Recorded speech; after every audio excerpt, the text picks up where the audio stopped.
Judge Gibson has become a member.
Jerry and Elba donated $2 through a super chat.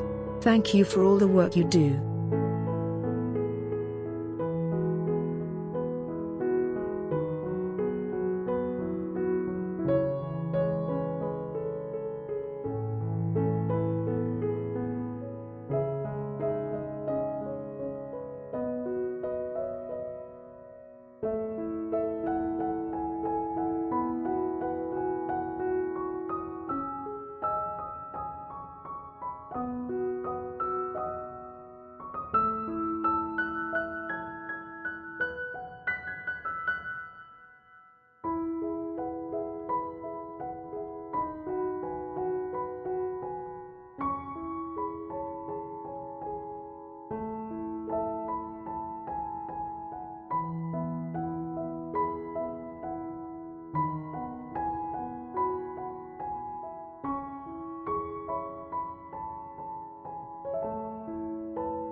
Good morning, good afternoon. Oh, hello. Jerry and Elba donated $5 through a super chat. Thank for always keeping it honest and never backing down. Appreciate that. Thank you very much indeed. That is very much what the show is all about. Always be real, always be honest, take on everyone, deal with everyone, speak to everyone, and yeah, that's what it's all about. Thank you very much for that, Jerry and Elba. I appreciate all your support to the show. All the super chats make a huge, huge difference and enable me to do all these live shows. These live shows are all supported by the members and the super chats, not the ad revenue. So it really does make it all possible. Good morning, good afternoon, good evening, and welcome to Martyn Lucas Investor. This morning we are talking Ferrari, ticker symbol RACE. Now, hopefully my timings work out well this morning and we go back to back on the same channel. We don't need the extra channel because we're covering two earnings back to back. I just hope they go on time, and I just hope Ferrari are not too long. But Ferrari is first, and then Pfizer is second. These are your requested earnings. If you are a member of our channel, I'll give you the membership link there and the membership video for you to know exactly how membership works. If you are a member of our channel and you do a $5 super chat minimum, you can request an earnings like this. Not only will you get the promotional video to let everyone know about the earnings, if it's a favorite stock, you might want to promote it, of course. You get the promotional video, you get all the social media posts. It's on every major social media. We have polls running this morning. I've communicated with Ferrari as I communicate with all of the companies. And it's all good there. Plus, you get the earnings itself, and then if it's really popular, it'll be put into its own video as well later, and then you can get analysis for it as well. So all of that you get for being a member, and $5. That's not too bad, really, is it? I think you'll agree. So there you go. Consider tapping the like this morning. It won't be a busy show. This is not a stock that attracts a big crypto audience or a sexy rock and roll thing, even though it's extremely sexy, extremely rock and roll. How can you get more sexy and rock and roll than Ferrari, a real business, but sadly doesn't draw in a huge audience. But that's okay, just brings in the money audience. So tap the like button, that's great, and consider subscribing as well. If you're new to the channel, please consider subscribing. We are growing, doubling our rate of growth every month, which is very, very exciting. Let me show you the subscribers. You can see we've had 40,000 views over the last 48 hours and 62,145. We're on target for 100,000 subscribers by the summer. When you think we are coming up to 4 years and we're going to nearly double in just the next 6 months, shows you the rate of growth. It's quite incredible. So thank you very much, everyone who is a subscriber and part of the family. We really do appreciate you. Now then, there are some polls already running for Ferrari. Ferrari's earnings is in 26 minutes. So we have plenty of time to do all our admin this morning. So let's get straight to it. Let's do our poll first of all. Our main poll, which is on Google. This is our community poll. On our community tab, very accurate. We call it the Lucas Archie, better than a Fibonacci. There's the link. When you click on the link, it'll bring you to this and race. And the question I'm asking you is this a buy, hold, or sell for you? Join the investors. There's the Ferrari. There's all the links. Buy, hold, sell, or undecided. No votes. I've just posted it a few seconds ago. So let's refresh the screen and see how it's going. Is it a buy, hold, or sell, or undecided? 3, 2, 1. And we've got 8 votes already straight in the first few seconds. And pretty much sell or undecided. Sell is 38%. You can see that there. Sell is 38% or undecided. It's had a massive beat today, and it's up today, of course. You can see that. I'll share with you the beat on the screen. You can see it's had a good earnings. Let me scroll down. There you go. A massive beat. One of its best percentage-wise beats from analysis and analysts. 182 expected, and it was a 228. So a fantastic beat. So you are saying at the moment on the poll, you are saying at least it's a sell. Take some profit off the table. So there you go. We've had 8 votes. Let's refresh the screen. I've given everyone the link in the chat. Ferrari, we're talking this morning in 25 minutes, the earnings call. 3, 2, 1. Let's have a look. It's now, we've now got still 8 votes. That hasn't moved yet. So 8 votes, sell 38%. Now, we also have some other social media you might like to engage with if you like to take part in all these things. There's Instagram and X. Now, if you are a member of the channel, I will engage with you, respond to you. It's one of the perks that you get. There is the Instagram and there's the X in the chat. So let's go and have a look on Instagram this morning and see what you're all saying about Ferrari. Here's the Ferrari post. There it is. We've just had a couple of likes so far. No comments to Ferrari yet. As I say, it doesn't draw a large audience, but we love this and we like to cover what our members want to cover. So there you go. Let's go over to Facebook as well. There's our Facebook post as well. If you want to engage with me on Facebook, I'll put the link in the chat. There you go. And most importantly, probably, is our X account. Very, very active. Let's see what the posts are this morning. We got Fight Channel, the winner of the trophy, along with Mike, shares everything, reposts everything. You can't beat it. That's why he won with Mike the trophy of the year. That's another notification just come in. There we go. Fight sharing another one.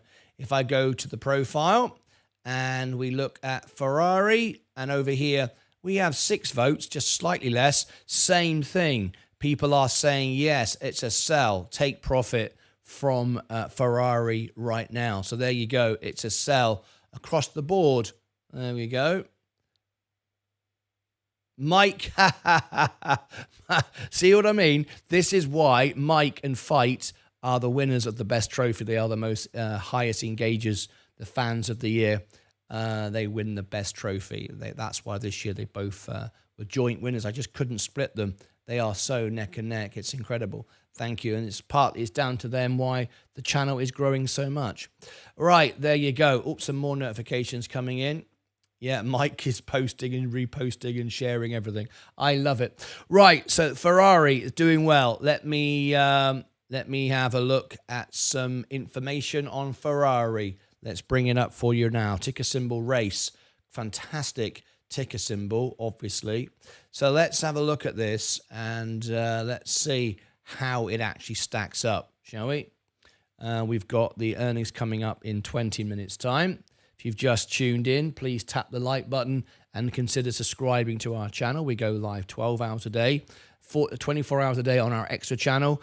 And at the moment, I'm in the studio 15 hours a day because we're covering earnings, 4 earnings a day, plus all the news, plus all the opening and closing bells, and all the live Q&A. We are flat out. There's no way we could go any faster and do any more at the moment. So anyway, let's look at the position of Ferrari. As you can see here, the forward PE is 50 times. So it's an expensive stock. It's twice the expense, if you like, PE-wise, of the S&P 500, thereabouts. But it does pay a decent dividend. Short interest, there's none. 0.77. Even at this price, there is no short interest. 76 billion is the market cap. Seeking Alpha analysts are saying it's a strong buy. Wall Street saying it's a strong buy. Quant is saying it's a hold. Valuation F, 50 times earnings. Okay, so it's expensive, but it is expensive, but it always grows into its price. If we just look at it and we go back and we go 1 day and we go 1 week and we go 1 month, we go 3 months, it's gone pretty much sideways. But over the year so far, 20%, so it's outperforming the S&P. Look at that, 164%. It's a very, very solid company, and I think it always will be because the brand is so strong that money will always rise to the top. People will always want a Ferrari. It's such a brand. It's such a strong brand. it's just never going to go away, this, which is great. Growth, C+, down from B-, so slightly lower on growth. Profitability, A. It doesn't cost what they sell the cars for. They make money on these cars. They make money with their merchandise. They make money on their sponsorship deals. They're such a brand, they make money. Momentum, C, down from B+. It's got lots of bit of momentum. Revisions, B+. So you can see why you might want to sell this right now. It's had a really good run. It is expensive. Growth has slowed down. Momentum has slowed. Revisions are down. So it's a good time to sell. I agree with the polls. It makes perfect sense. So there we go. Let me show you the news this morning. Ferrari, non-GAAP EPS of 2. Obviously, this is euros now. €2.14. Revenue of 1.74 billion. Initiates FY25 outlooks. Have a look. Okay, we just read all of that. Net revenues 6.7. Guidance down 7. Growth down. I'm not sure I really like the way they present that. It looks a bit odd the way they presented that information. So let's skip over that. Don't really like that. That's what people are saying. We've already covered that. Okay, that'll do there for a minute. Now, if you want access to the software that I use, Alpha Spread and Seeking Alpha, which gives me the latest news before you read about it on Google and everywhere else, I'm ahead of everything like that. I have premium services, which I shared with you on the screen here. But if you want to access them yourselves, then you can. And I will give you the link for Seeking Alpha and Alpha Spread in the chat. If you're watching this video later, if this is a video later, which I'm not sure it will be. No, it won't be. It won't be at this point, not until Ferrari start doing the earnings. There are the discounts you can get. Mitchell Wyatt, is this live? Yes, this is live. It says it's live under the video. It says live stream. And you can see the clock on the screen, which is the time, so you know it's live. And I'm talking to you, and everything about it is live, yes. Right, let's read some comments. Good day, everyone. Savage Faith Creations is here. Lost sound. There should be no reason why sound was lost. No reason. I'm just checking all the feeds. No, there's no reason there. No, all the sound is good. Yeah, there's no reason for sound issues. Must be, you just need to refresh your device. Did anyone else lose sound? No, all good here. Thank you. TJ, I got it back. Appreciate you. Yeah, all is good. Okay, we've got 15 minutes to go. Now then, straight after Ferrari, we will go straight into Pfizer earnings as well. And I can tell you that Pfizer have done well. I was just looking at it a few seconds ago. Let me see if I can bring it back up again. I'm not going to focus on it right now, but I'll just give you a bit of a heads up. Pfizer's 25 guidance falls short for expectations. Although Pfizer reiterated a 25 financial guidance issued in December, the midpoints of the range of the revenue and EPS are below consensus figures. The pharmaceutical giant is projecting revenue of 61 to 64 billion, midpoint 62. This year, consensus was 63. EPS estimated 280 to 3, midpoint 290. Consensus was 293. And Q4, Pfizer beat on both top and bottom line. So they beat on earnings, but guidance is a little lower. In the quarter, Pfizer saw its biggest revenue gains, percentage-wise, in primary care and oncology. Now, this is one of the sectors, even though we like defensive, which this is, Pfizer, J&J, Coca-Cola, Pepsi, they're all a little bit under the gun at the moment because of tariff threats. Now, everyone knows now that Trump will use tariffs, so we have to bear that in mind. This whole tariff thing hasn't gone away. That's why the market returned from yesterday, but it's not really boomed. We're green. I made the prediction yesterday would be green, and we are green. And I expect a green day. However, there's more tariffs today being placed on China, or at least they've gone through with the promise that they would do that. So there's a little bit of that going on at the moment. So don't expect everything to be all rosy in the garden just yet. And defensives, particularly the pharmaceutical sector, will take a bit of punishment for this at the moment, but that's expected, with all these tariffs and so on. So will tech. So, the markets aren't going to boom right now until all of this levels out. Anyway, Ferrari earnings just a few minutes away. I'm hoping that they'll be on time and we can do back-to-back earnings on the same channel. It's a bit of a gamble, really, I guess. But if I think that this is really going to drag over, then I will emergency set up on the extra channel. I hope that doesn't happen, but it's possible, of course. It's possible. Anyway, let's see if we can get both done. Just a new mug idea. Is this live? That's not a bad idea, is it? Yeah, one of our catchphrases here on the show, indeed.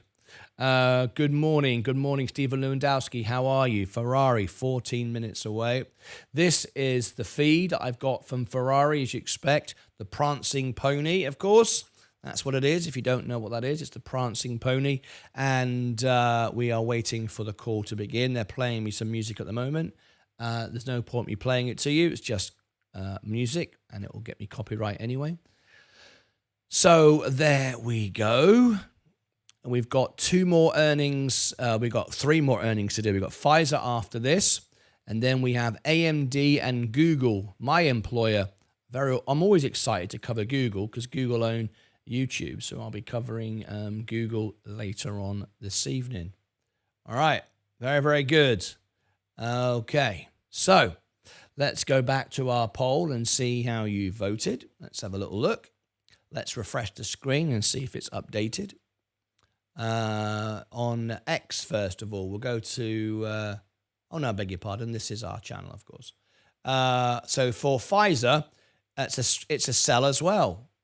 For Pfizer, it's a sell, 80%, only a few votes, only 5 votes at the moment. Race has jumped up to 10, still a sell, but it's coming down a little bit. There's some buys now as well, buys coming in. So there you go, that's interesting. Let's see how that might be different on X. Let's check our notifications. We got Mike, the winner of the best trophy, sharing and reposting. Bernie as well. Bernie is an upcoming contender for the best trophy. He is engaging with everything as well. So thank you, Bernie, for everything that you do. I really appreciate it. All of you are what grows the channel. When everyone shares the posts out and you get these reposts and these likes, it's what it's all about. So anyway, Pfizer is showing a sell, and Ferrari, back to Ferrari again, which is 11 minutes away, is a sell at 55%. Very similar, 9 votes at the moment. This stock doesn't draw a huge audience. Neither will Pfizer. It's a great shame, actually, because you got 2 really solid companies, and you can't get more sexy than Ferrari. I mean, crypto Ferrari, think about it. It's unconditionally sexy, right? Whereas crypto is, decide you're sexy one day and not the next. This stock is always good. It's a great business, always does well, always in favor, but you just don't get a big audience. If I was talking about the Ferrari meme coin today, if there was one, and they'd never release one, if they did, would have 1 million people watching, right? But there it is. That's the way this game goes. Real solid business, making real money consistently, paying great dividends. No one's interested. Weird, isn't it? But that's the way it is. All right? Okay. People like to gamble more than invest. I'm the opposite. I like solid businesses. Anyway, let's read your comments. Stephen Mariano. Good morning, Martin. What news do you think comes out this afternoon? The crypto conference. Stephen Mariano. I don't know. if you send me the link, if you are a member, so you probably have access to Discord. There's Discord. If you do, links for YouTube, I'll have a look at it and I'll try and cover it. We do have earnings after hours, so I don't know if I'll be able to, but I'll do my best for you as you are a member of our channel. Just new mug idea is this live. Good morning. Morning all sightless. Martin, you are welcome. Yeah, Bernie B, it hasn't gone unnoticed. You are like Fight and Mike sharing everything. I've noticed that. So just remember, there is X and Instagram if you want to win the trophy. Mike and Fight, not only do they comment on everything, like everything, share everything, and this is why I couldn't split them this year. It was just, I couldn't do it. But we got some great members, some very active members now. We've got over 800 members, and it's getting really something special. Sightless, Bernie B, hi Ivan. Lovely to see you, Mike. How's Lisa this morning? Hello, Mike, Steve Lewandowski. How are you? How's your lovely lady as well?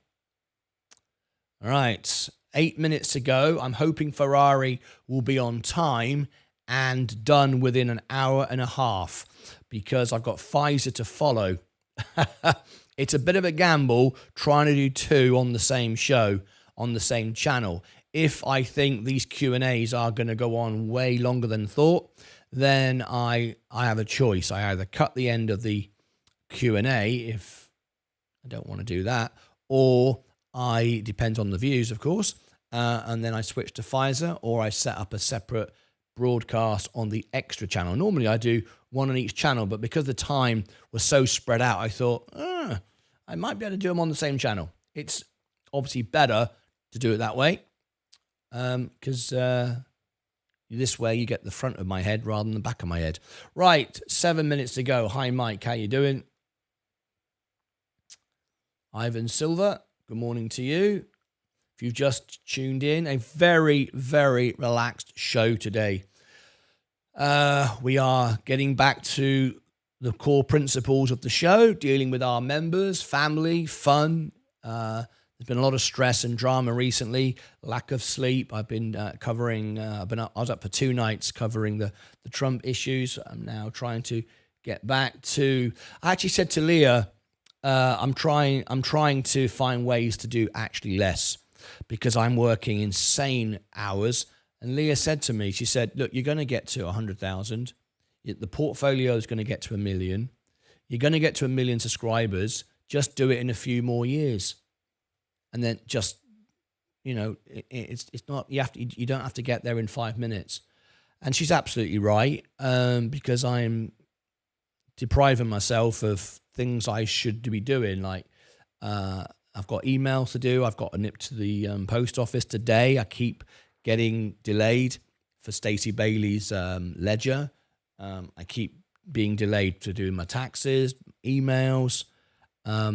It's become like addicted, if you like, to just focusing on one thing.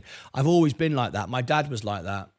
My dad would focus on one thing and do one thing well.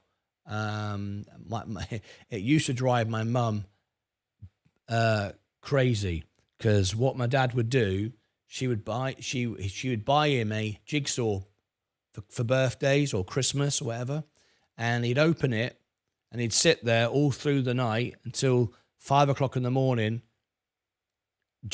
don't sleep, and make the jigsaw. He wouldn't stop until it was done. And I've got the same personality, and it's probably not good. I mean, it gets the results. I always get it. I always get it done. I've never failed. I've always delivered. I've always hit my targets. But it's like, well, I'm not 20 anymore. I'm not going to live forever. And I love doing this, but 15-hour days. I mean, it's crazy, isn't it, really? But yeah, it's hard. It's hard when you love what you do and you see it working and you think, well, that worked, I'll do some more. Sometimes it's you're your own enemy, though, because if you do too much, you're competing against yourself. you may notice that Graham Stepan, Bernie B, thank you for posting and sharing all those things there. Thank you very much. And thank you to the 2 people that have just followed me as well on X. Really appreciate that. It's really kind of you. Thank you. Do you know how many, in case you're wondering, do you know how many followers we got now? It's amazing. Look, 3,043. 3,043. And that's extra powerful as well, folks, because I only follow myself. This is my music. If you follow me personally, that's just Martyn Lucas. But that's amazing. You'll see people with 3,000, but they follow 3,000 people. So it's really amazing that I have 3,000 followers and only follow myself. It's the purpose of doing that is to give you real engagement. People often say, "Oh, won't you follow me back?" The thing is, if I follow one person, I've got to follow everyone. And if I follow everyone, then there is no power of engagement. The way the system looks at it is if people follow for follow, a lot of people do that just to get followers. I don't. I try to get engagement rather than just followers. And so by having 100% to nil, if you like, the purpose of that is the account is strong because the engagement is real. But if I followed everybody, it's like, on Facebook, everyone friends everybody. We've all got 1 million friends and no one sees anything. There's no point doing that. You wouldn't see my posts. They would have no effect. They'd be just useless. So that's why I do that. Hello, everyone. Apparently, it might have an effect on the crypto market. I'm sure it will. If you send me a link, I'll try and cover it for you. Hi, Lestin, Mike, Stephen Mariano, morning, Jerry and Elba. Okay, if you don't leave him alone long enough to do my ledger, I will bust out of the saucepan, the chainsaw and the cowbell. There'll be evidence left behind. There'll be no evidence left behind. Money isn't everything. A quality of life. No, bunga. It's not about money. I'm not making huge amounts of money on my YouTube channel. I'm not driven by money. I don't work hard because of the money. Really isn't why I'm driven at all. I like building things. I couldn't care less about that. Honestly, it's just a number. It doesn't mean anything to me. It's just a game, a target. I want to get to 1 million. That's all. It doesn't mean anything. I'm not going to buy a Ferrari, for example. I don't want or need anything. I don't spend money. I just like building and succeeding. I believe in always winning. It's just the way I am. So it's not about the money. It's not, oh, if I go live, I'll make another $1. It's not about that.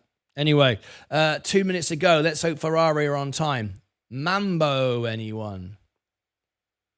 I'm taking a break from the market, maybe a week, 100% invested in cash. Not the worst idea. As I've said, markets are going to go sideways soon. Vanessa, good morning to you. Welcome. Vanessa is my best fan on Blue Sky, by the way. If you follow me on Blue Sky as well. Now, some people say, I don't like that. It's Democrat, apparently, I don't know.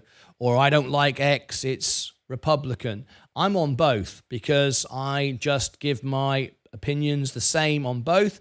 And there's my Blue Sky if you want to follow me. The point is I learn from both sides of the arguments. I don't want to be on just one side of an argument. I don't want to be just following one political party or one political view. I want to be following everything so I know what's going on. Anyway, Ferrari, let's get ready. We are seconds away. Hopefully, they'll be on time. Let me refresh the screen.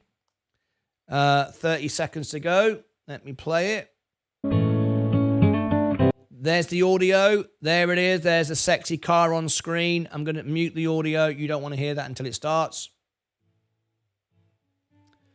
Okay. I've successfully muted it. Here it is.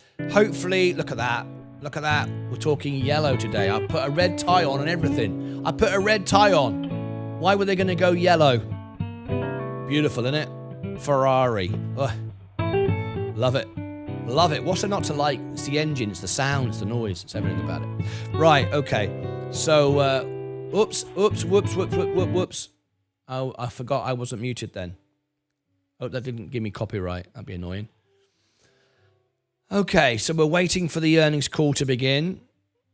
Just a few moments to go. We're watching the price. Hopefully they'll be on time, and hopefully they'll be done with an hour and a half so we can seamlessly switch to... Oh, they're on time. That's good news. Good day, and thank you for standing by. Welcome to the Ferrari 2024 full year results conference call. At this time, all participants are in a listen-only mode. After the speaker's presentation, there will be a question and answer session. To ask a question during the session, you will need to press star 11 on your telephone. You will then hear an automated message advising your hand is star 11 again. Please be advised that today's conference is being recorded.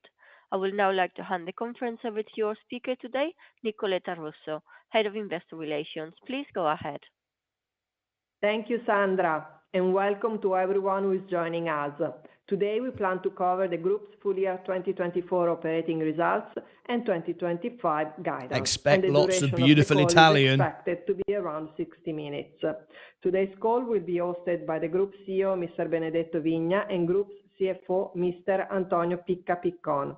All relevant materials are available in the investor section of the Ferrari corporate website, and at the end of the presentation, we will be available to answer your questions. Before we begin, let me remind you that any forward-looking statements we might make during today's call are subject to the risks and uncertainties mentioned in the Safe Harbor statement included on page 2 of today's presentation, and the call will be governed by this language. With that said, I'd like to turn the call over to Benedetto. Thank you, Nicoletta, and good morning and afternoon, everyone. 24 has been another remarkable year for Ferrari, full of milestones, unforgettable memories, and the continued growth of our brand across each of its three souls: racing, sports cars, and lifestyle. Over the last years, we successfully continued to execute our business plan. We did significant progress in both the development of our infrastructure and our product offering. On the infrastructure, the e-building, inaugurated last June, is up and running, and we also accelerated the construction of the new paint shop for additional personalizations. On product offering, we are fully in line with our business plan. We launched the three models in 2024, our supercar F80 and the two 12 cilindri Coupe and Spider. Our new supercar perfectly embodies our relentless will to progress, and it showcases the significant technology transfer from our racing experience to our sports cars. Indeed, the F80 is equipped with our most powerful engine, a V6 hybrid powertrain directly derived from the 499P that won in Le Mans for 2 consecutive years. The F80 will be produced in a limited series of 799 examples, already fully allocated to our collectors, and it represents the 8th model launched out of the 15 we promised to all of you at the 2022 Capital Market Day. But the F80 is not only the pinnacle of our innovation, it also represents a major advancement in our electrification journey. Now we can claim that our battery modules, our electric axles, our inverters, and electric engine are developed and handcrafted in Maranello, as we told you a couple of years ago. The internalization of this know-how represents a big step forward. All of this is done in our new e-building, a state-of-the-art infrastructure that grants us further production flexibility. And flexibility is more crucial than ever in today's current context, and is made even more achievable thanks to the strong relations we have with our suppliers. 2024 has seen excellent financial results with record full-year figures across all metrics. Revenues at approximately 6.7 billion euro, with double-digit growth versus the previous year. Double-digit growth also in profitability, supported by an extraordinary demand for personalization and favorable product mix, with a net profit reaching 1.5 billion euro. And then industrial free cash flow. Industrial free cash flow generation surpassing the 1 billion euro threshold for the first time. Everything I've mentioned so far, including the record financial result, has been made possible thanks to the passion, the dedication of all my colleagues, the loyalty of our clients, and the steadfast support from our partners. Grazie to all. The strength of our business is also confirmed by the order book on current models, which is evolved as expected and covers the entire 26 with the 12 cylinder coupe and spiders guiding the order intake. Residual values remain sound with different dynamics throughout the region and models. Clearly, we are closely monitoring their trends, and in this respect, on one side, we continue with a wise allocation strategy, and on the other side, we continue to devise even more exclusive Ferrari experiences to further engage our clients. These experiences span from racing days to test drives, from regional premieres to exclusive driving events. This year, we also brought together our three souls, racing, sport car and lifestyle, in a series of unforgettable events in Miami during the Grand Prix. Why all of this? Because owning a Ferrari is much more than just owning a car. It's about being part of an exclusive community, united by shared passion. The loyalty of our client is testified once again by few interesting data. In 2024, we sold approximately 81% of our new cars to existing Ferrari clients and 48% to clients who currently own more than one Ferrari. The passion is also shared by our wider community and is testified by museums visitors, which is a new record in 2024. More than 850,000 visitors coming in Maranello and in Modena in our museums. And now let's move forward. What to expect for this year, for 2025? In racing, we compete at the top in both Formula One and Endurance Championship. We will reinforce the team and the clear goal, winning. In sport cars, we will further enrich our product offering with six new model launches. Don't ask me anything about the Electrica, the Ferrari model that we will announce in a unique, innovative way, and this will happen in Q4. And throughout the years, we will continue to enhance our client experiences and accelerate the development of our paint shop. And in lifestyle, 2025 will be a year of progress with an array of activities designed to build scale and expand our visibility.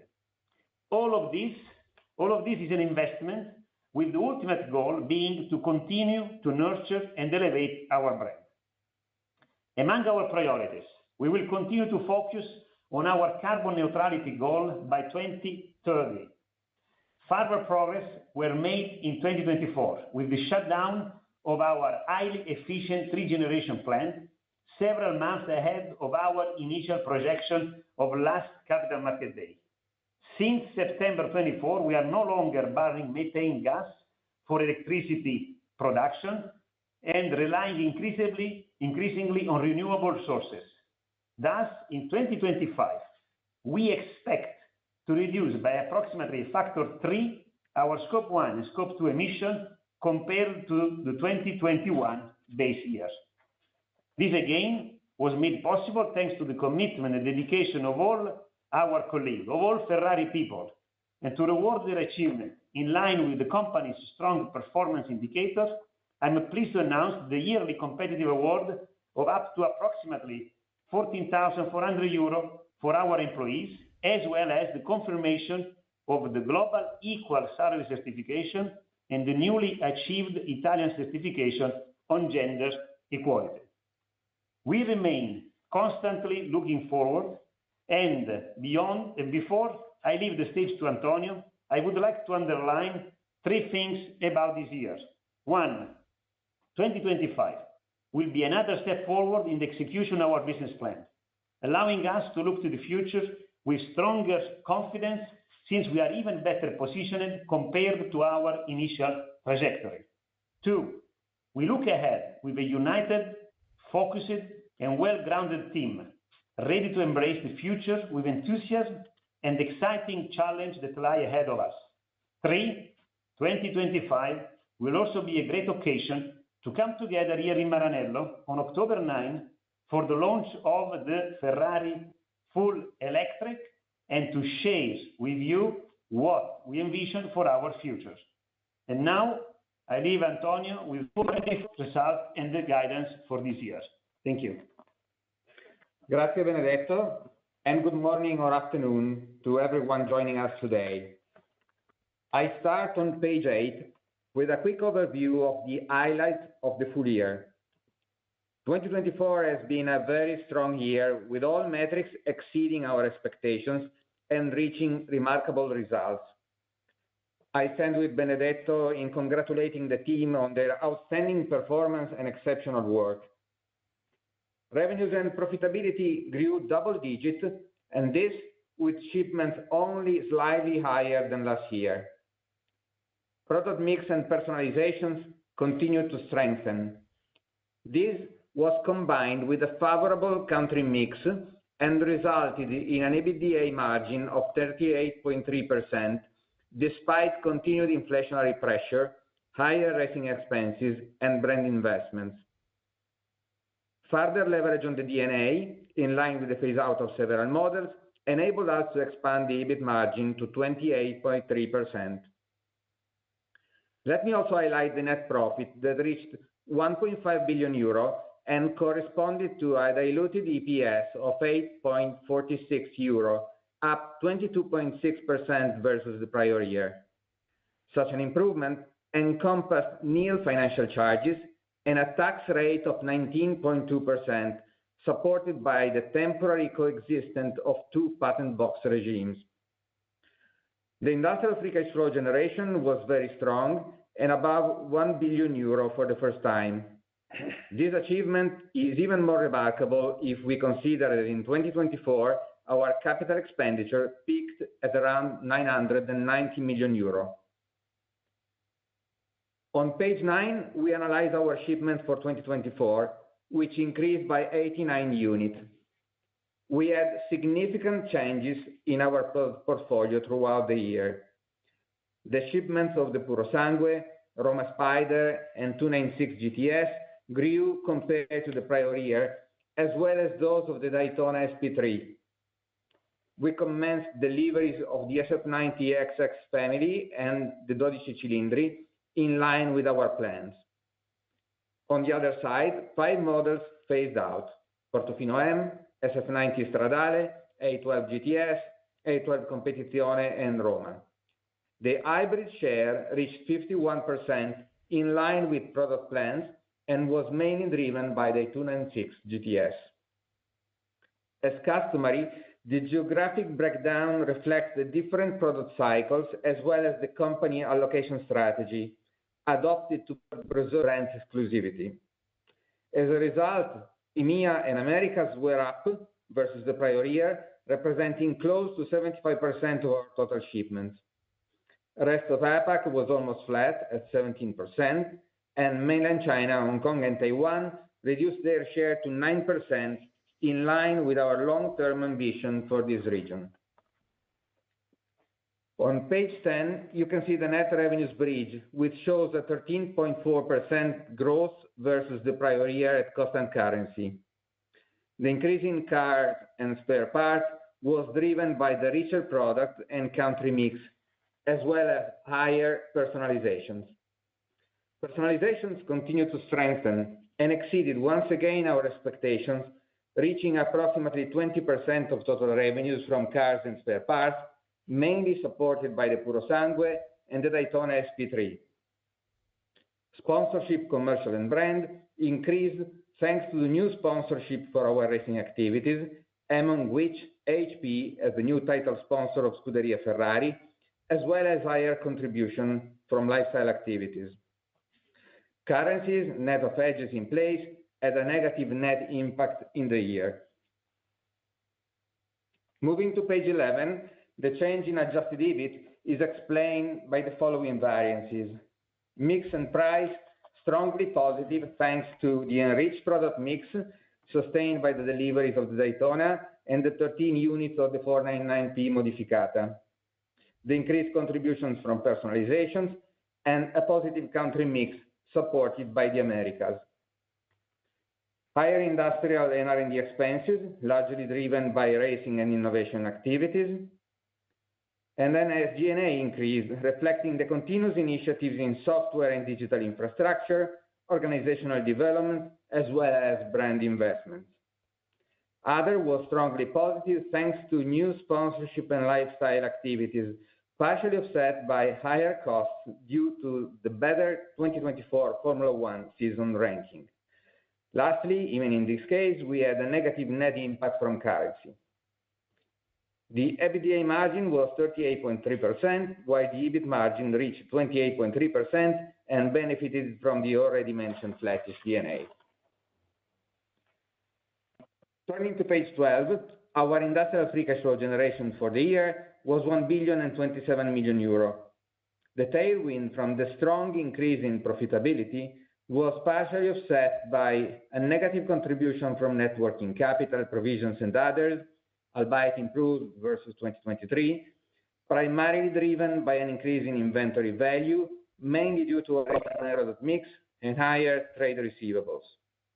Higher tax payments and capital expenditures of 989 million euro, a peak within the current business plan, in line with the advancements in product development and the accelerated spending on the new paint shop.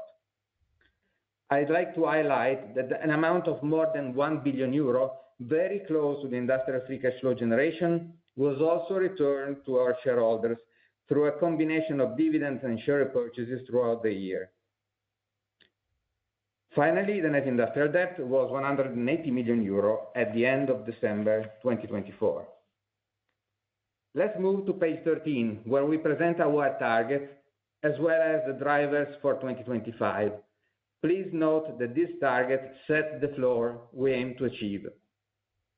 On sports cars, product and country mix will continue to be positive, improving from an already reached 2024 baseline. While the contribution of the Daytona is expected to gradually decrease over the year, the mix will be supported by special series and range models, along with few initial deliveries of the F80 towards its end. Personalizations are expected to grow in absolute terms, though stable around 20% of cars and spare parts revenues. Racing revenues from sponsors and the commercial right holder are expected to grow thanks to the new sponsorship already signed, the full contribution of title partner HP, and the better ranking achieved in Formula One in 2024 compared to 2023. Lifestyle activities will continue to increase their support to the top line, accelerating their growth rate, while investing a larger share of resources to speed up the pace of development and the expansion of the retail network.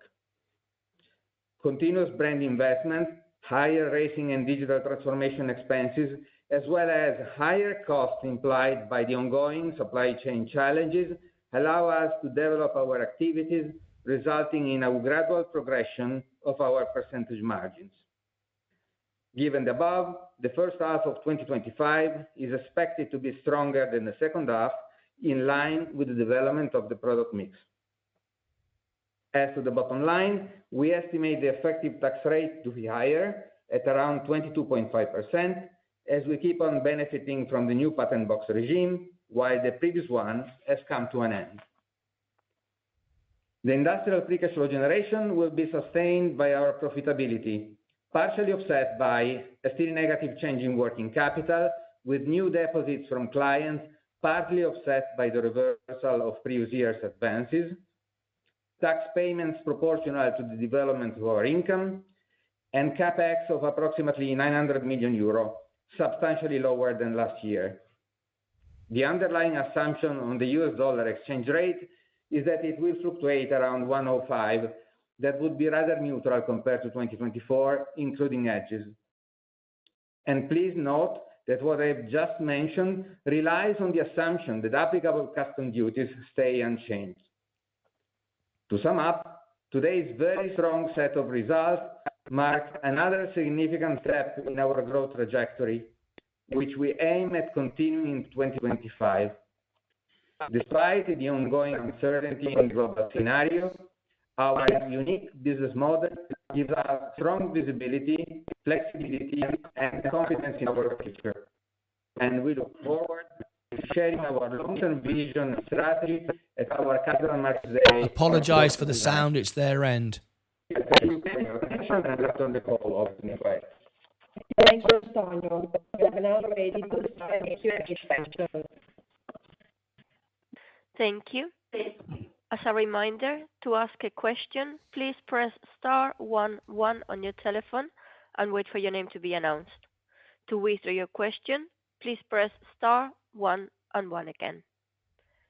We will now take the first question from the line of Susy Tibaldi from UBS. Please go ahead. Hi, good afternoon. Thanks for taking my questions. I have two. The first one regarding your model rollout, 6 new models in 2025. I was wondering, so you are anticipating your guidance by 1 year. Is that purely on the financial side, but also operationally? Because if you add 6 models, you get to 14, and you were going to launch 15 by 2026. So it would imply only 1 in 26. So on clarification on that, and linked to that, do you have any concern that maybe you're launching too many in the sense in 1 year? Because is it not confusing maybe for the customer if we suddenly get so many new models in terms of positioning? And is your focus then in 2026 on reaching new customers again, or still to focus on existing customers? So that would be the first question. And then the second question, can you explain how exactly your mix flows through to your P&L? And the reason I'm asking is that in 2023, we saw obviously a big jump in your EBITDA margin, helped by the very strong mix. But arguably, in 2024, your mix was also almost equally as good. But the profitability improvement was significantly smaller. So can you give us some clarity on what are really the key drivers of your margin expansion that we should focus on going forward? Thanks. Okay, Susie, thank you. I take the first one, and then Antonio will go through the mix. So number one, we are always pushing for new clients, okay?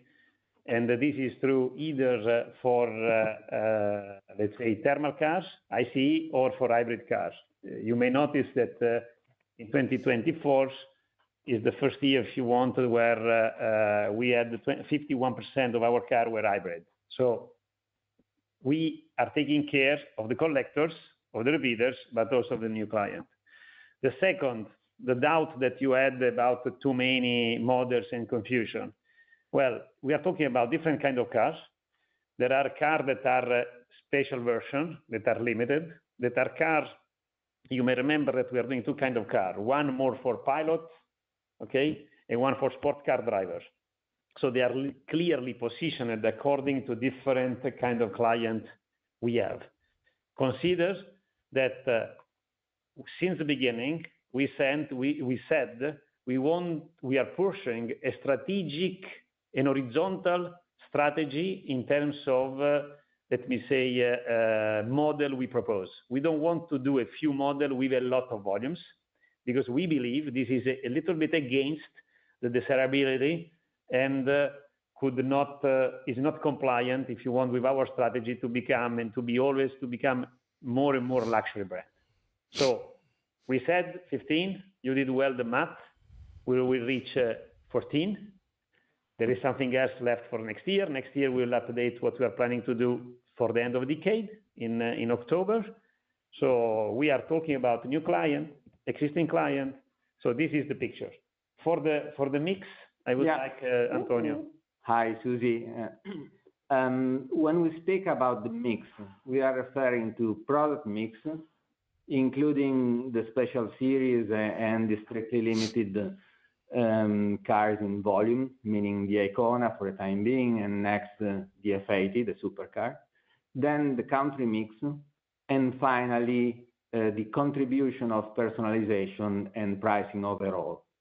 So what we have been going through in the last couple of years has been an increasing contribution by all of these categories. As far as product mix is concerned, clearly we reached a new baseline this year with the full deployment of the deliveries of the Daytona throughout the entire year, which in 25 is not as strong as in 2020. Sorry, 25 is not as strong as in 2024 because the Daytona will come to its end by the end of the third quarter. Then the country mix is also relevant since we have flagged a number of times now that not all the countries are adding the same in terms of contribution margin. And to this, in this respect, the fact that we're moving the majority of our deliveries to North America and Europe helped compared to the previous situation where China was more relevant. The third one is pricing. Pricing has been particularly visible in 2023, in 2024 to a lesser extent, since it has been mostly offset by the increasing cost that we have been registering. And in 2025 will be very, very limited and mostly related to some models in some specific countries or some components of our revenues related to the cars, but not entirely affecting the model price. Finally, personalization. Personalization has been the real big new contributor to our P&L. It has been going through a progressive increase in weight from 18% of before 2022 to 19%, 19.5, 23, 24, and now 20%. So that's the real element of news that has been surprising and positively throughout these years. And we expect this to continue in 2025, as I mentioned before. Does it help? Yes, it does. I guess, a lot of these factors that you mentioned on the positive side as tailwinds they were there in 2024, right, as well as 2023. Just the magnitude of the profitability improvement in 23 versus 24 was very different. But I suppose that you answered that by mentioning the cost inflation, the underlying inflation, which was not offset by pricing to the same extent in 2024. Correct. Yeah, correct. Understood. Thank you. We will now take the next question from the line of Stephen Reitman from Bernstein. Please go ahead. Yes, good afternoon. Thank you. I had a question on pricing first. I took note of your comments that pricing would not have a significant impact in 2025, but I want to focus, apart from on the specific models, and one model I want to focus on is the Purosangue. I understand that is actually having some quite significant price increases from the beginning of 2025. Could you confirm that? And secondly, could you talk also about the 12-cylinder in terms of how you're seeing the customer profile on that vehicle? Is it attracting new customers, or is it actually going a lot again to your collectors and people who have more than one Ferrari already? Thank you very much. Thank you, Stephen, for this question. One, the pricing, thanks, because you're right. January 1st this year, there is a price increase on Purosangue. This was already planned. It was already communicated to you. So there is when we said no pricing increase, we said no new price increase. But the price increase of Purosangue is planned and is there. Okay? So appreciate it. When it comes to the 12 cilindri, Well, we are having good traction on coupe and spiders. I would say today that the order intake, giusto? Yeah. The order intake is more or less 50-50 on the two models. And there is also a strong trend from new client, prospect and mono buyers. I would say that 45% is, let me say, 40-45 years is the average age of the new client. In how many are the new client percentage-wise? We are talking around something in the range of 20%. So right. That's very interesting. Also, I want to share with you the age. That is pretty interesting because we see, and I have in mind several of them, young people as well as new clients that are particularly interested on the 12 cylinder. Thank you. If I could also ask you just, have you got any updates on the kind of warranty program you've been offering on the battery that you told us about last year, particularly in terms of improving, guaranteeing the sort of longevity or the usefulness of the battery in the plug-in hybrids, and obviously you'll do something similar on the BEV. Another interesting question, Stephen. Yes, we launched this warranty in basically September. So in the last 4 months, we see around 350 people that are buying our additional insurance for a peace of mind. We have different kind of considers for everyone that this is a warranty that is touching only the hybrid cars, because we're talking about high voltage battery. So we are talking about, as I said, 350 contracts signed more or less in 4 months. And the reason why they like it is because this is providing them a peace of mind, because there is no problem, let me say, in the expiration date of the chemistry of the cell of the batteries. So it is having a good traction, and we will keep monitoring it. Thank you very much. Thank you. Thank you. We will now take the next question from the line of Michael Binetti from Evercore ISI. Please go ahead. Hey guys, congrats on a great end to the year. My congrats there. Just a quick one. Would you mind telling us how many Daytonas shipped in fourth quarter? And then I wanted to kind of ask you about the shape of that a little bit. Mike, Antonio is tell you in detail. Let me check just a second. Well, in the meantime, if you may ask something else, I'm going to retrieve the information. Okay. If we assume the Daytonas were... So, sorry. Oh, sorry. The number of Daytona is 46. 46. Yeah. 46. One every 2 days. One every 2 days of the quarter. Yeah, it's easy to remember. I didn't get mine yet. So, No. So at 46, I think if we exclude the Daytonas, probably the rest of the fleet, the ASP or the car revenues per unit were probably up low double digits, maybe 10%.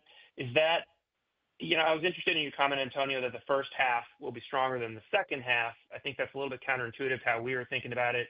It seems like the ASPs on the rest of the fleet, besides Daytonas, were up pretty strongly. Is that something we should expect to continue in the first half? And that's what's driving your comment that first half will be higher. And then I guess separately, is there any way you could contextualize how many F80s you'll ship in the fourth quarter year? I know it's the first quarter and it'll be ramping up, but it seems like when you say the first half is stronger than the second half, it'll be very few F80s in the fourth quarter. Is that the right way to think about it? Listen, I would model it this way. You should assume that the Daytona are slightly lower every single quarter from Q1 to Q3. They're going to be down to nil in Q4.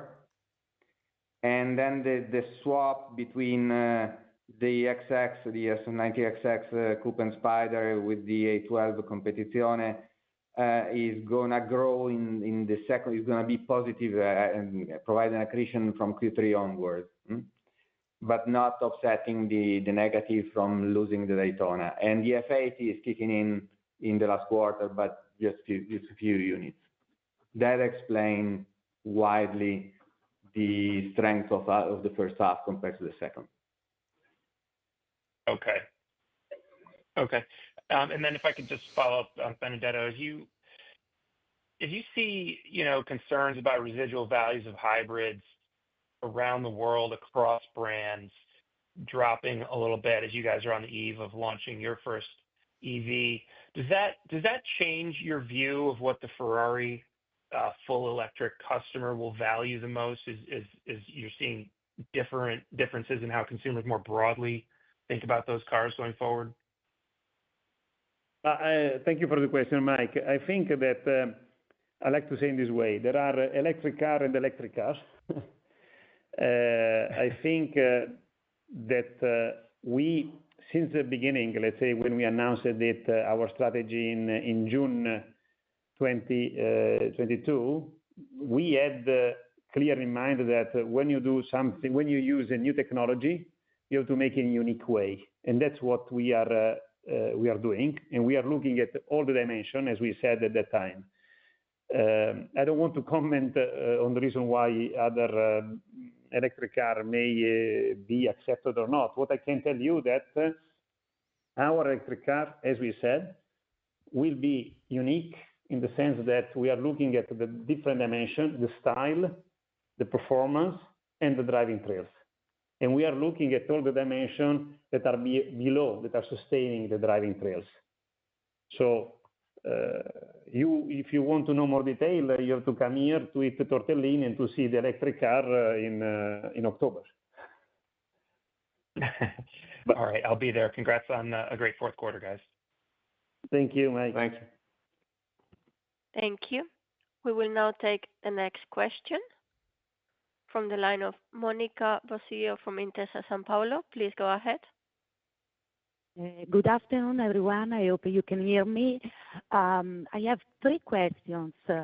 One is for Benedetto. It's on the order book in China. I remind that in occasion of the third quarter, you said that the order book in China was at around 5 quarters. I'm just wondering how is the situation now, and if you are willing to change a little bit the strategy, also on the back of the tariff environment. In this context, I'm also wondering if we can expect some acceleration in deliveries towards Americas in the very first part of the year. Then the second question is on the residual values. That's something that has to do also with the 7 years warranty on the batteries. Can you give us just an update on the residual values trend on the hybrids model? And the very third question is on the R&D for the current year. If you can share with us some indication, Antonio. Thank you very much. Thank you, Monica. So one order book in China, you remember well, we said the 5 quarters, and we state today 5 quarters. And we do not intend to do any acceleration of sales to US or wherever because of duties or what. So we go ahead with our plan without no acceleration.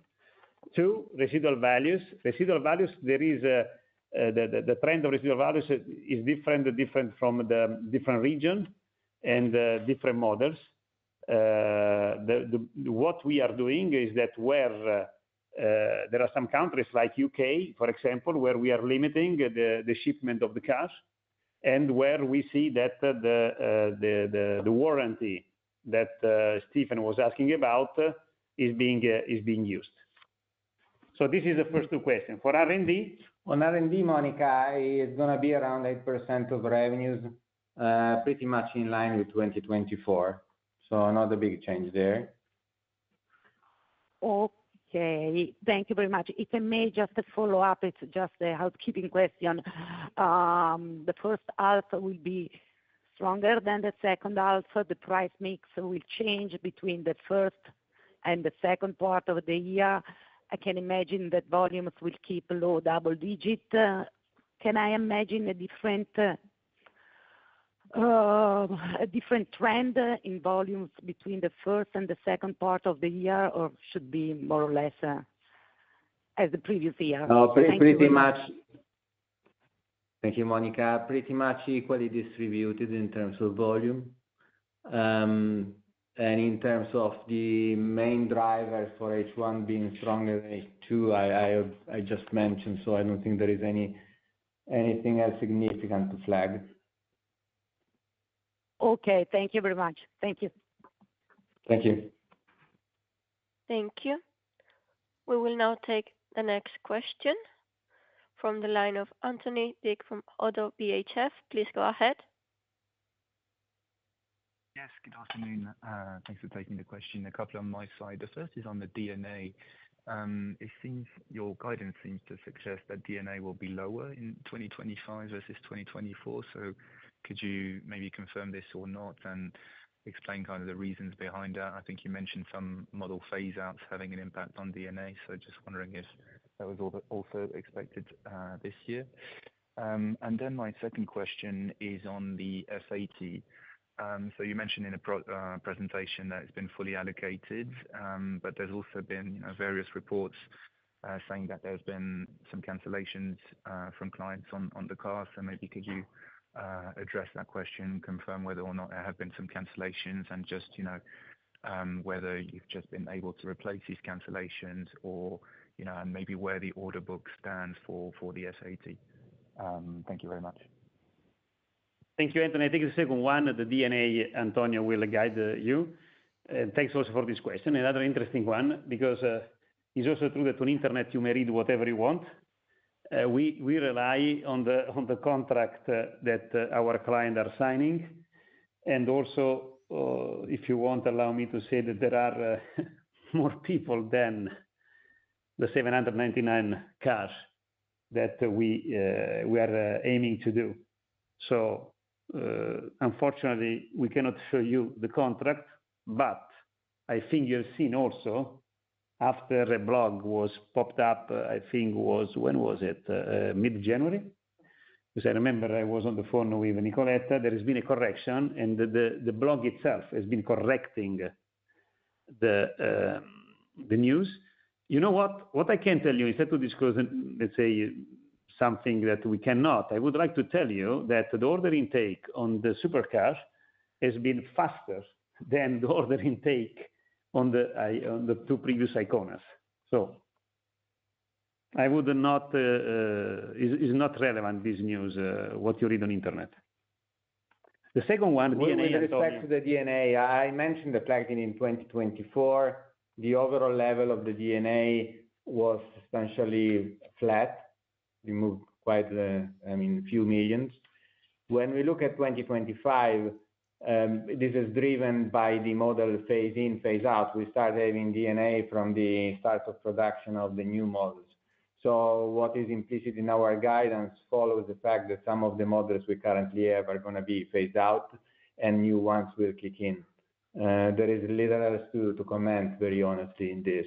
In addition, we have the impact of the new e-building that is started its production at the end of 2024.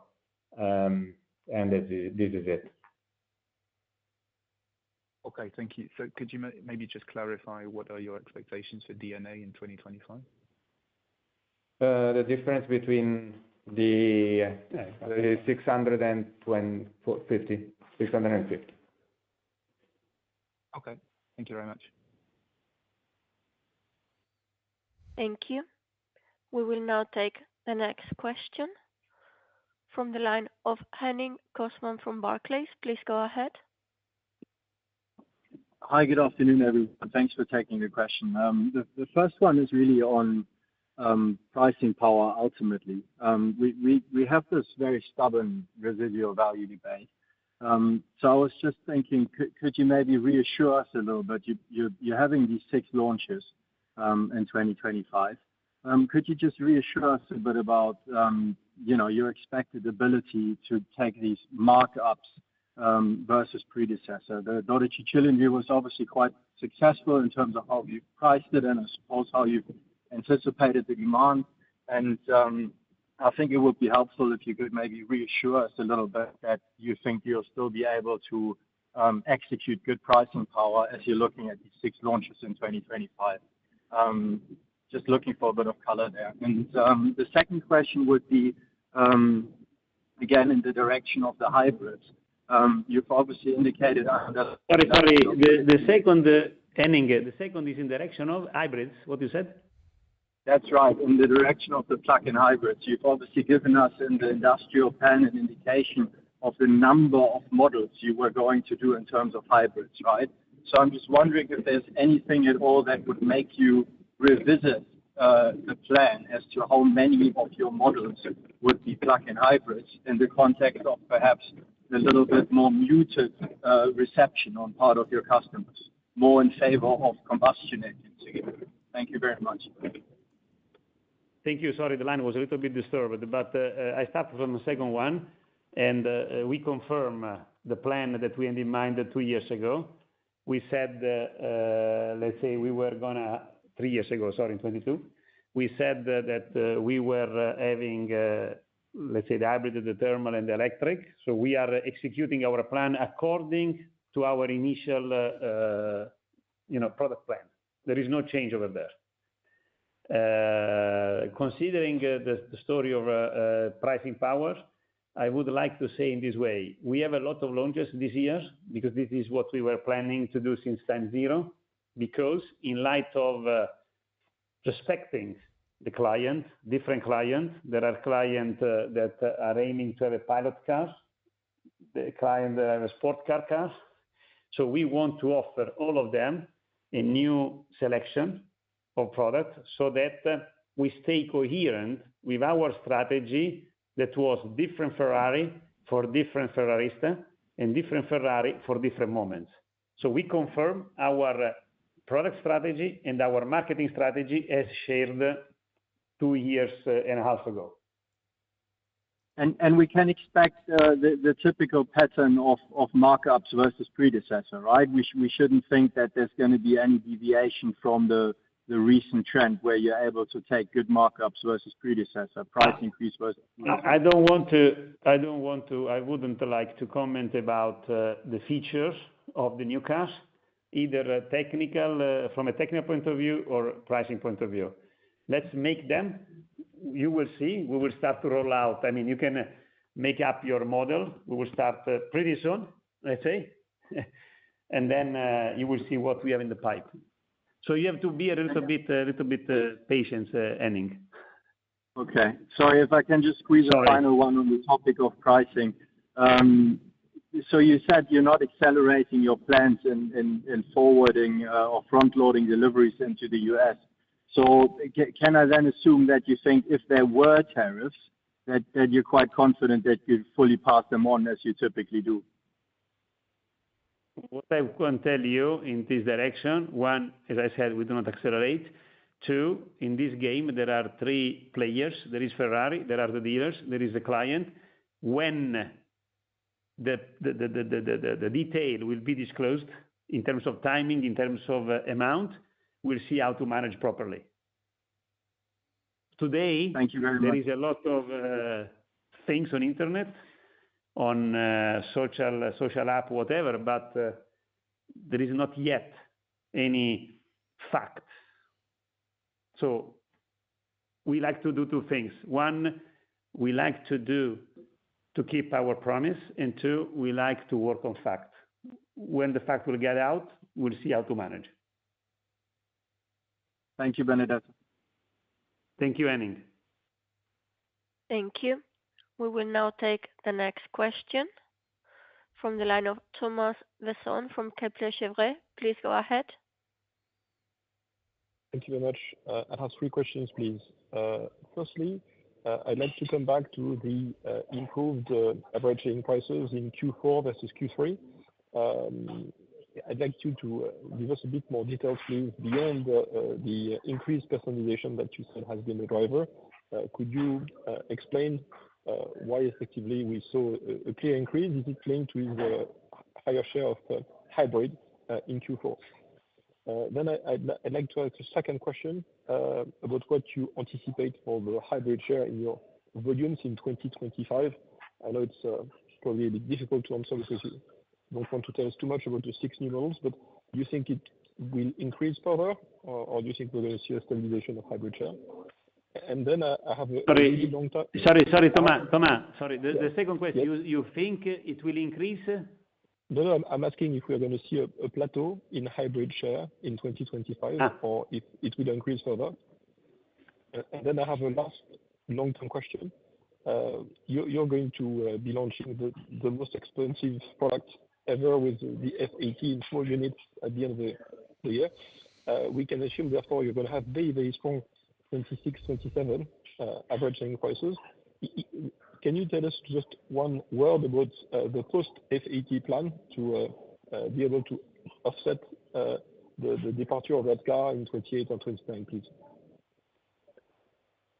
Okay. To see what will happen in 28, 29, you will come here in October. Sorry. I will be there. I will be there.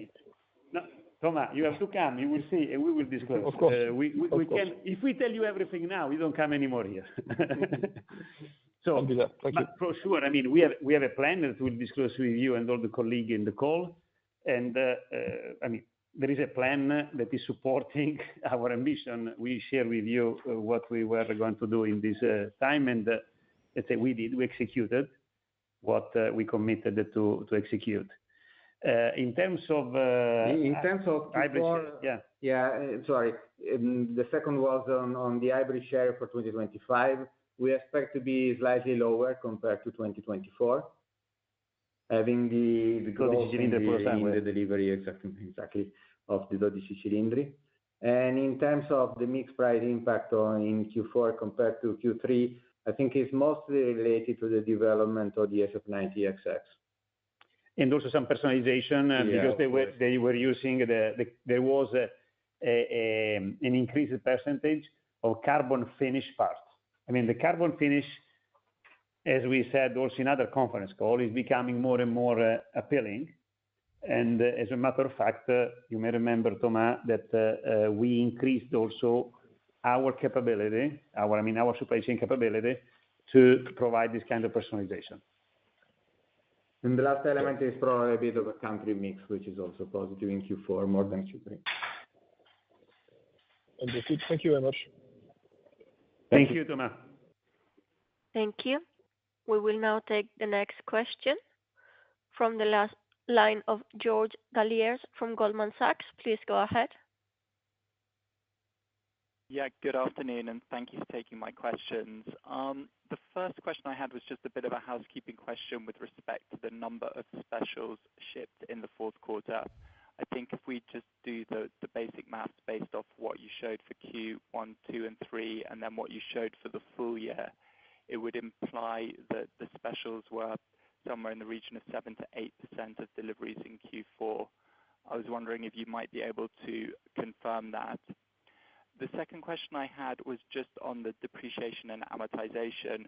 Obviously, at around 650 million for this year, there is quite a large delta to where the capex has been in recent years. Over time, is it fair and logical to expect the D&A to get close to the 900 plus million level of capex that we have been seeing? Or does the lifetime assumptions for the D&A mean that that annual D&A number will always be materially lower than the capex has been at these elevated levels? And then just finally, with respect to the order book, obviously sold out for the next 2 years, which is, phenomenally strong. And that would equate to something in the region of around 28,000 cars. As we think about those orders, what is the average number of orders per customer? Can you give any insights into that? Thank you. So the first one I will reply is 6%. You said the number of special in Q4, 6%. The last one, yes, we are covered until 2026. And you said orders? Orders per client? Per client, exactly. We don't have this match. I think, let me put it this way. The distribution of order for sure is not Gaussian. It's pretty scattered, as I can tell you. I can tell you there are clients. What I can tell you is that there are clients that want only one kind of cars, the pilot. Some clients that want only one for sport as a sport car drivers, and other people that are taking both. Depends a little bit. It is, this kind of average is a little bit meaningless because it depends on the country, and also consider that there are also, the top and VIP client that are taking our car also in different places. So we don't see this parameter because it's not representative. The second one, the DNA. Yeah, the DNA. It's CapEx to DNA. I think we discussed it already when we had the Capital Market Day in 2022, and I think we said by the end of 2026 we would have expected to be around 1.2. So it's not 1-to-1. For the next 5 years, please wait until the next Capital Market Day and we'll be more specific. Clearly, what we are witnessing within this year is a wave of investment which is made of a significant addition, the electrica that we were talking before, and the infrastructural investment that are also reshaping our Maranello plant. Going forward, subject to the development, the definition of the new product plan, there are chances for a reduction and therefore for an equalization, a trend towards the equalization. Understood. Thank you. Thank you. We will now take the next question from the line of Adam Jonas from Morgan Stanley. Please go ahead. Hi, thanks everybody. I'm looking forward to the tortellini as well. It's divine. Benedetto, you mentioned 81% of last year's sales were to existing customers. It was 74% the prior year. That's a big jump. I'm curious what drove that, what your long-term natural level is. And just to clarify within that question, I think you said that sales, did you say 40%, 40% of sales were to customers that owned one Ferrari already in the garage, or was it 14? I couldn't tell if it was 40 or 14. And then I have a follow-up. 40. Sorry for my Thank you. That makes more sense. No, it's me. It's my American ears. No, it's okay. It's always good to learn. No problem. I don't. Yeah. Thanks. Sorry. And on the 81%, just curious, a little color around that. It's a big jump, and I didn't know if that could go higher. Like your order book, based on what you see, would that remain around 81 or rise, or is that a high watermark?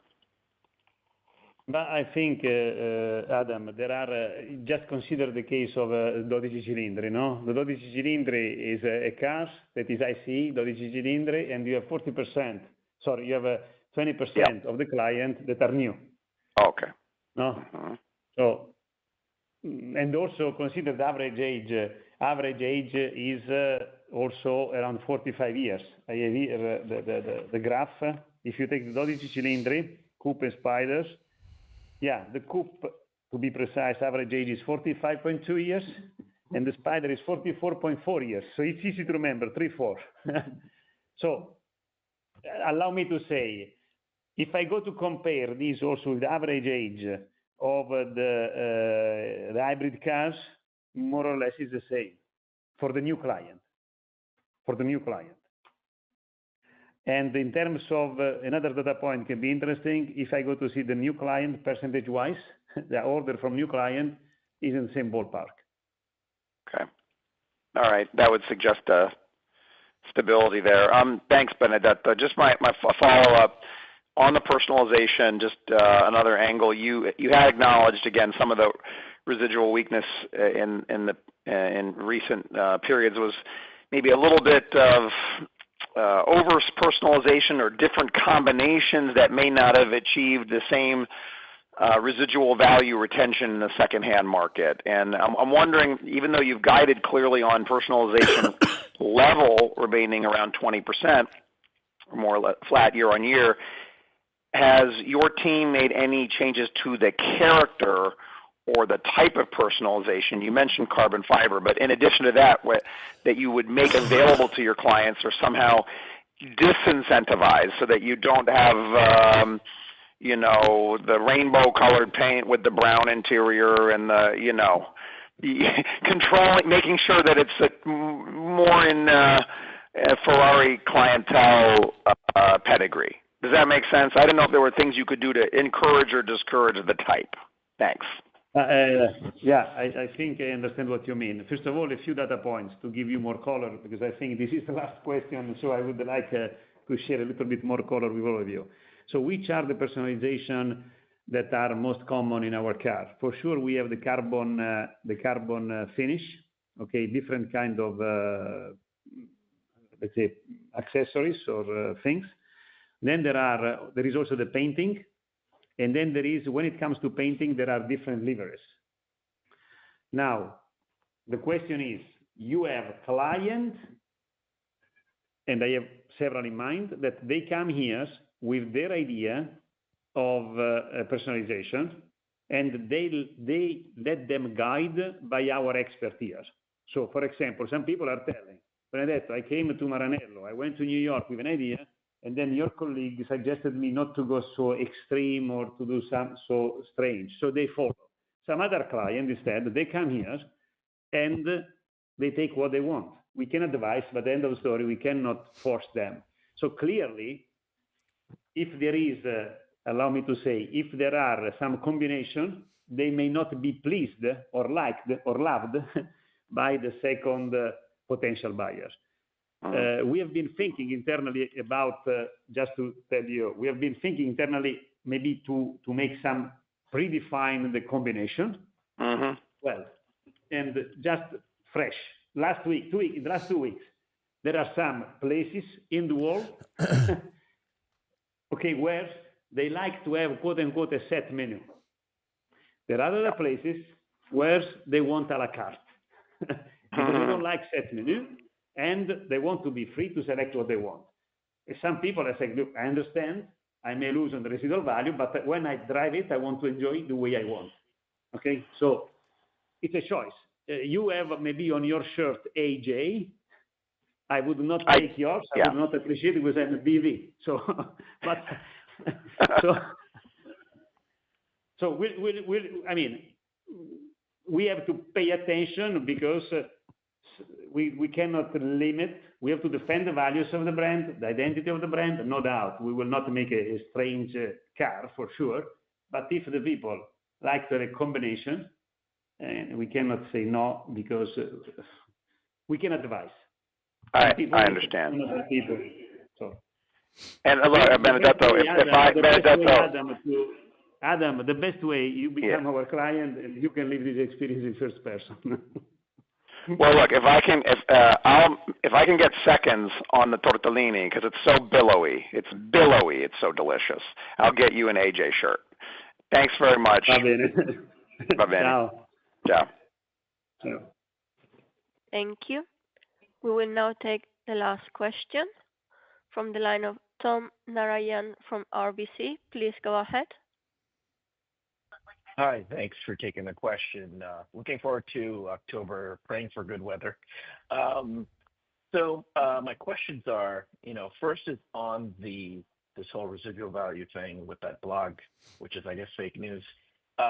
One thing that I think can help people understand this better is, I don't know if we track this, but what is the percentage of your owners that might be looking at their Ferrari as potentially as an asset, maybe, as an investor, just asking because, the demand of these customers theoretically would be at most risk if residual values come down. That's the first one. Then I noticed on the slides on the 2025 guidance, you mentioned supply chain issues and challenges. Just curious if there's any details there, if that's anything for us to, really be worried about or anything. And then lastly, on the e-building, since we were there last year, it was a big empty room. Just curious, if we looked at it today, what would we see that's different? What specific things are you utilizing it for now? Maybe it's different than what we saw before. Thank you. Okay, start from the last one. If you come here, you will see that out of this building, there are Puro Sangue and hybrid car getting out. Okay? There are cars that are done and getting out of the doors of that building. If you come here and you go to we say in Italy first floor, in US you say second floor, you have equipment that are managing, let's say, batteries, engine, inverter, axles. So this is about the e-building. Second, congratulations for having spotting out this point that Antonio was clear. What does it mean, supply chain challenge? It's very simple. There are some suppliers in the automotive industry that because of the lower demand of the big OEM are having some troubles. That's the meaning. So how do we cope with them? Number one, the markets are up because of the job report people there to make confirming sure a rate cut in March, which is what I said. Number two, we are leveraging the second sourcing option that we have in place. So that's the meaning.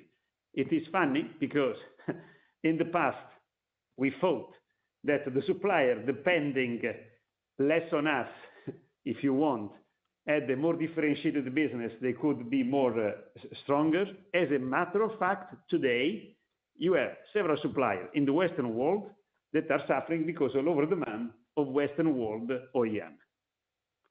Then you said the first one, F80, how many clients, maybe you can comment through the FF. Yeah, I think I would make a reference to what you already mentioned a couple of times.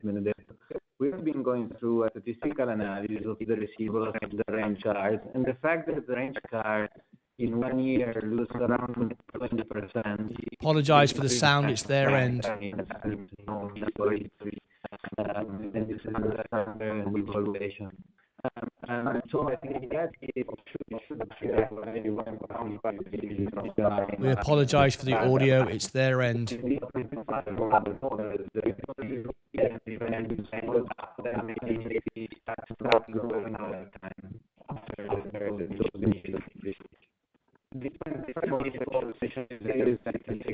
Kona and the supercars.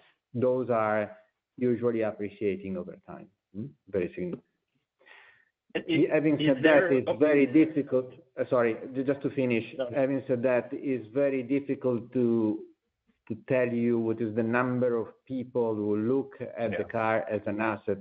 I would be tempted to consider that collectors also have an investor's view, but not necessarily all. Most of them are simply passionate about that. And certainly clients who decide to buy one car only, a range car, should consider that it happens simply normally, that there is a reduction in value for the car. So that's part of the equation. Got it. Understood. Thank you so much.